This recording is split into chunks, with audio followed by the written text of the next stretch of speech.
We thought we were doing the right thing.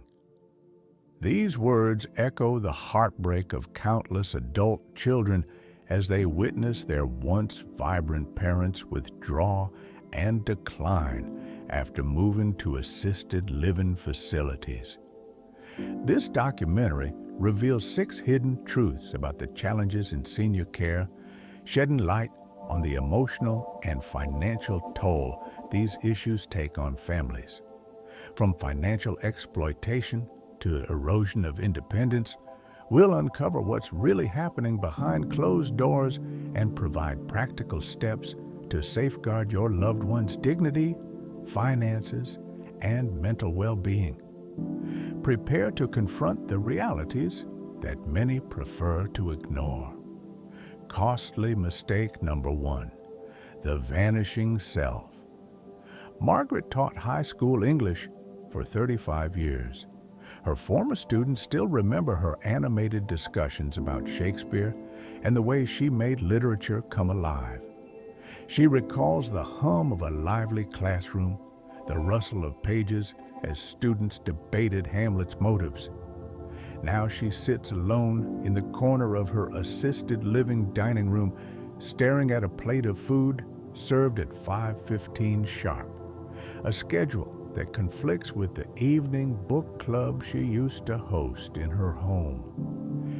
This is what loss of independence looks like in senior care facilities. Structured routines designed for efficiency often erase decades of personal habits and preferences. Research from the Journal of Aging Studies shows 68% of assisted living residents report feeling they've lost control over basic daily decisions: what time to eat, when to sleep, whether to participate in activities. These small choices, once integral to their identity, vanish into institutional schedules. The impact is profound. A UCLA study tracking 200 residents found those with no control over mealtimes experienced 30% faster cognitive decline than peers who retained some autonomy. One resident likened it to being treated like a child who gets to pick their cup color but not their bedtime. The standardization extends beyond meals. Bathroom schedules, medication routines, and activity periods follow staff convenience rather than individual needs. It's like being forced into a one-size-fits-all uniform, regardless of fit. A former architect now naps at 2 p.m. daily because that's when his floor gets cleaned. A night owl who once wrote poetry until dawn now takes sleeping pills at 9 p.m. to accommodate shift changes. These disruptions to lifelong patterns have measurable consequences. Residents who maintain at least 3 personal daily routines show 40% lower depression rates. Personal choice fosters a sense of control, which is vital for emotional well-being. Some facilities are proven it doesn't have to be this way. The Greenhouse Project model allows residents to follow their own sleep and meal schedules while receiving 24/7 care. One facility in Oregon created neighborhoods where small groups of residents design their own daily rhythms. These approaches require more staff flexibility but yield dramatic results. Residents maintain higher cognitive function and require fewer psychotropic medications. Yet, financial realities often push facilities toward one-size-fits-all schedules, perpetuating a cycle where declining engagement justifies further cuts to programming. Costly mistake number 2, the billing maze. The Johnson family received a $1,200 invoice marked Specialty Care Services for their mother's 6th month in assisted living. Their mother, who has early-stage dementia, had no memory of receiving any special treatments. When they questioned the charge, The administrator explained it covered additional monitoring during night hours, a service never discussed during admission. This is just one example of how opaque billing practices turn care facilities into financial minefields, leaving families to navigate a labyrinth of hidden fees and unexpected costs. Industry audits reveal that base fees typically cover only 23% of actual service needs, with the rest coming from add-ons like personal care enhancement or wellness monitoring. These charges often follow a tiered system where even basic needs trigger surcharges. For instance, one Ohio facility charges $75 daily if a resident requires more than 2 bathroom assists per shift. In Florida, another facility adds $50 per medication beyond 5 daily doses, even when staff simply hand over pre-sorted pills. These practices highlight a larger issue: the lack of transparency in elder care billing. Medication management is a particularly glaring example of double billing. Many facilities charge $200 to $400 monthly to distribute pills, despite Medicare Part D already covering this service through pharmacy benefit managers. A 2023 AARP investigation found 63% of sampled facilities billed both residents and Medicare for the same medication services. This lack of oversight has prompted the Senate Special Committee on Aging to launch an industry-wide review. Families often underestimate first-year costs by an average of $15,000, according to National Investment Center data. Complex contracts bury critical details, such as automatic upgrades to higher care tiers after 90 days, or clauses allowing 10% annual fee increases with minimal notice. These practices compound financial stress, forcing families to make difficult decisions. Some states are pushing back. California now requires itemized billing statements, while Washington mandates 60-day notice for significant fee increases.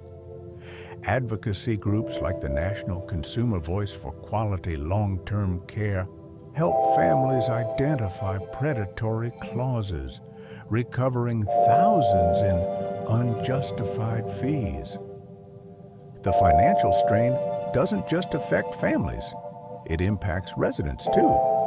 Many refuse needed services to avoid being a burden, creating a cruel paradox where paying for care leads to avoiding care. This anxiety, linked to higher depression rates, underscores the urgent need for reform in elder care billing practices.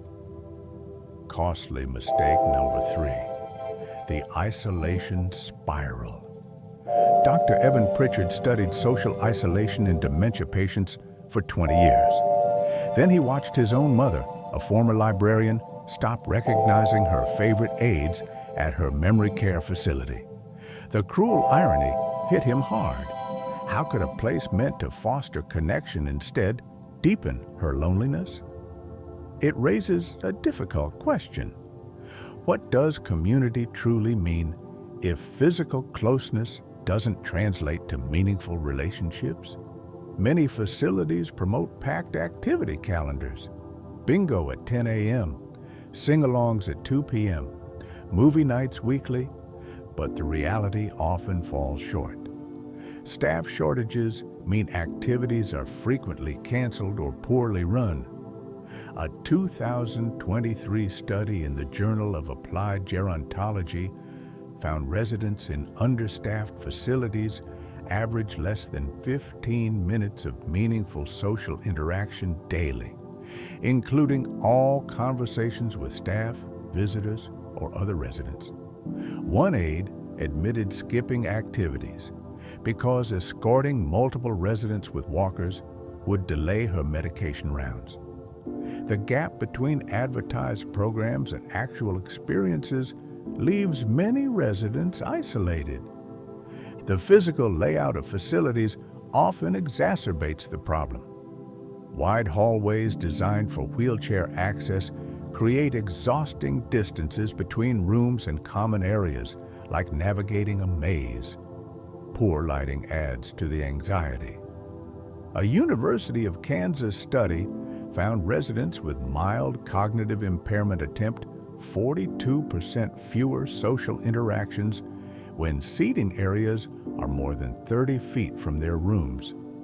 Even mealtime policies can backfire. Facilities that assign random tables each meal see 28% faster cognitive decline than those with consistent groups, according to Alzheimer's Association research. While intended to encourage socialization, these changes overwhelm residents already struggling with new faces. Activity programs also fail to meet residents' needs. A former piano teacher avoids music events because the sing-alongs use children's songs she finds demeaning. A retired engineer stops attending discussion groups when his hearing loss makes participation exhausting.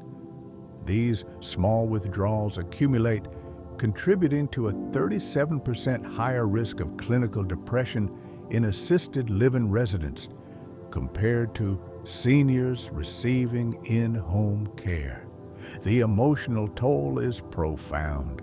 Some facilities are rethinking their approach. A Vermont home created neighborhood hubs, where small groups share a kitchenette and living room, increasing daily interactions by 61% in 6 months.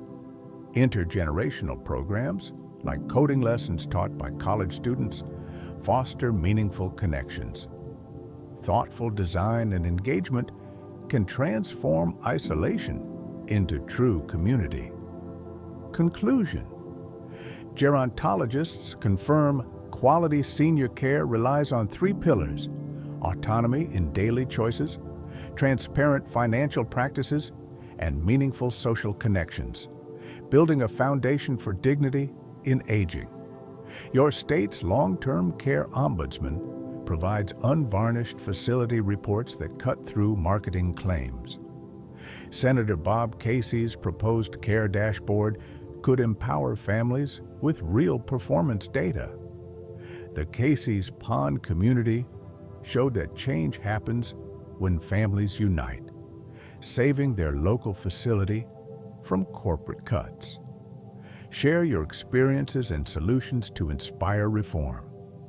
Join a movement for transparency and care excellence, proving families can drive meaningful change for their loved ones. If this video resonated with you, please take a moment to like and share it. It could help another family going through the same journey. We'd love to hear your thoughts or stories in the comments below. Your voice matters here. And don't forget to subscribe for more heartfelt videos about aging, care, and honoring our elders with the dignity they deserve.